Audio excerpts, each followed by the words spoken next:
David Goggins is a complete fraud. There, I said it. Running 200 plus miles in a single session, doing 4,030 pull-ups in 17 hours, losing 106 pounds in 3 months? Come on, nobody can do that stuff. It's physically impossible. The human body just doesn't work that way. And don't even get me started on his whole 40% rule nonsense. When your brain is telling you you're done, you're only 40% done. That's just toxic positivity wrapped in military jargon. But here's the thing, that voice in your head right now, the one agreeing with everything I just said, that is exactly why you're stuck. You see, calling David Goggins a scam isn't about Goggins at all. It's about you. It's about your brain desperately trying to protect you from the uncomfortable truth that you've been settling for mediocrity. Your mind is literally scanning for reasons why transformation is impossible, because accepting that it is possible means accepting that you've been choosing comfort over growth every single day.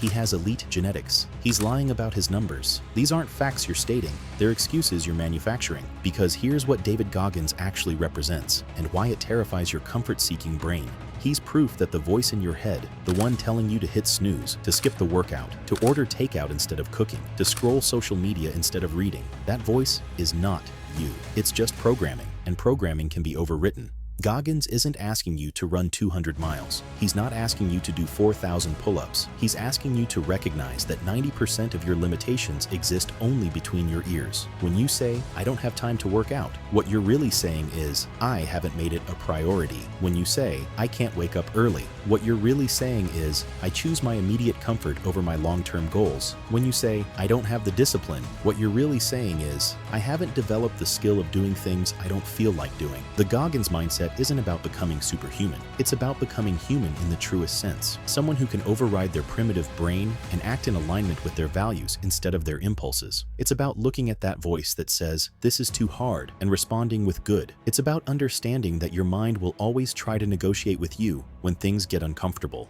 And your job isn't to listen, it's to lead. So before you dismiss David Goggins as a scam, ask yourself, what am I really trying to protect myself from? What would my life look like if I stopped negotiating with the weak voice in my head and started taking orders from my strongest self? The question isn't whether David Goggins is real or fake. The question is, are you going to stay fake, or are you going to get real with yourself? Because your mind will always find a reason why transformation is impossible, but your life is waiting for you to stop listening.